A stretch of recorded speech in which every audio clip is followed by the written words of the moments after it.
Hey everyone, welcome back to the gym. My name is Jesse Kitson-Abelson with the Movement Athlete, and today we've got a popular topic for you. It is how to perform the perfect strict bar muscle up.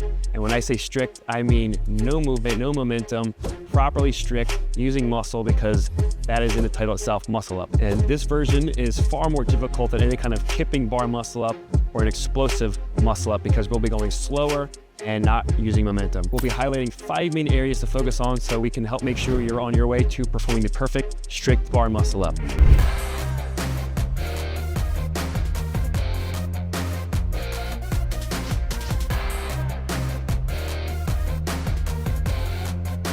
Let's take a look at what the strict bar muscle up looks like, and then from here we can break it down further into some of the prerequisites and talk about the foundational and key components you need before training the skill. Let's talk prerequisites. In general, you want to be able to achieve at least 5 strict bar pull-ups to the chest where you can hold. You want to be able to do at least 5 dips on the bar with full range, because again, you'll be going through a complete full range dip starting from this low position. Another prerequisite is to make sure that you have the shoulder flexibility here that's greater than 90 degrees. If you're missing any of these prerequisites, we recommend that you download our Movement Athlete app and master the pull-up, dip, and core fundamentals. And when doing that, they'll get you ready for any kind of muscle up. One last note on prerequisites is that personally, I don't require my athletes to have to achieve the kipping muscle up before the strict muscle up, because some only want to learn the strict muscle up without momentum.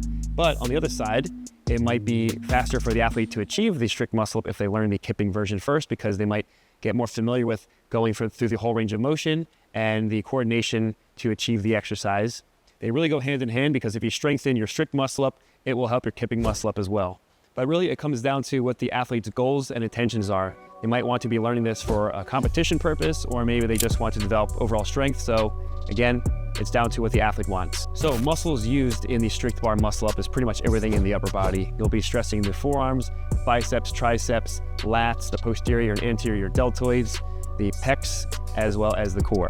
So what are the benefits of working and mastering the strict bar muscle up?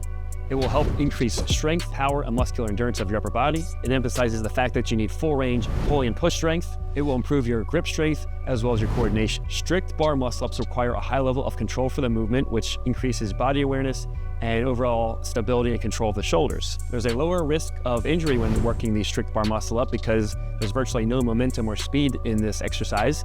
It's a slow tempo. There's no sudden stress to the joints because we're not doing a dynamic movement. And this will also be a perfect base for any other kind of muscle up that you're training. So next up, we'll jump into the 5 different focal points that we want to look at with the bar muscle up. We'll look at the hang position, the pull phase and elbow pathway, the transition, the push phase, as well as the descend. The first focal point is the hang position, and we want to be in a dead hang because this is executed with no momentum or swing. So when we're in the hang position, we want to be in a false grip. So this can be either with the palm on top of the bar, but you can even rest the top of your wrist on top of the bar and then lower back into the straight arm hang position. The grip is about shoulder width, maybe a little bit wider than, and the body is nice and tight with the legs together and the head is forwards. The pull phase and elbow pathway will start to get your body high enough and in the right path to go around the bar. So when we're doing the pull up, we'll be starting from this hang position. We will engage the shoulders. We'll be pulling the chin above the bar, but really we need to get the chest to the bar. So notice my elbows are in front of my body, and then I need to keep pulling so the elbows are more towards the rear to get my chest to the bar.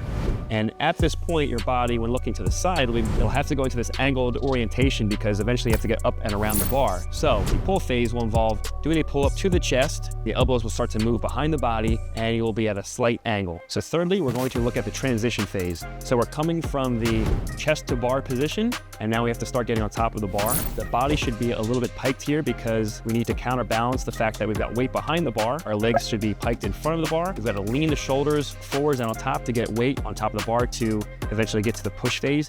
And this transition phase is by far the most difficult part of the bar muscle up. It's where a lot of people get stuck. It's where we sometimes accelerate to just get through it. And it is going to be the phase that is the trickiest piece. So you want to make sure that you're strong in this position. But again, we're close to the bar. We're nice and high. We're leaning the shoulders forwards to get weight on top. And then once you make it past that part, it's just a dip. The fourth phase that we'll be looking at is the push phase. And we are coming from the lowest point of the dip and have to finish the concentric phase to the lock arm position. The elbows should be tracking backwards rather than sidewards.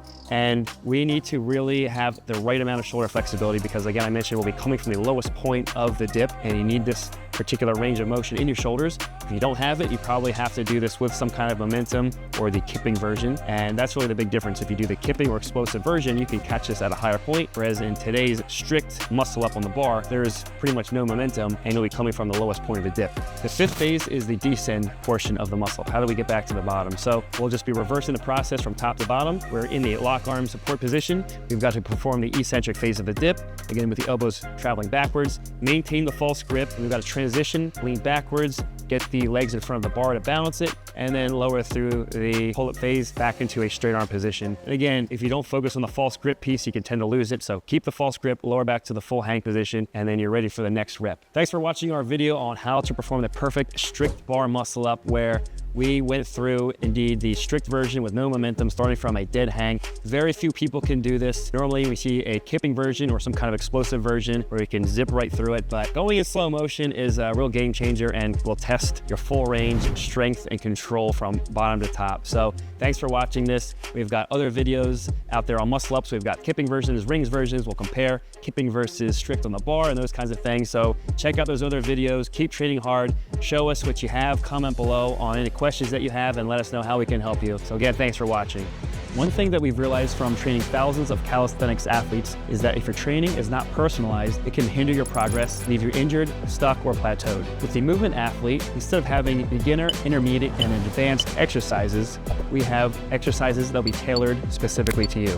It's also important to be well-rounded with your training. For example, some people have really strong legs. They might have weaker arm pulling muscles or are lacking the shoulder mobility for handstands. You are a unique individual and your levels of strength, mobility, and flexibility are different from everyone else's, and your training should reflect that. If you want to build skills, get stronger, and do it in a holistic way that will keep you healthy for years and help reduce injury, you've got to personalize your training. But the reality with personal training is that it can be pretty pricey and it's often not available for what you want. And that's why we created the Movement Athlete Assessment.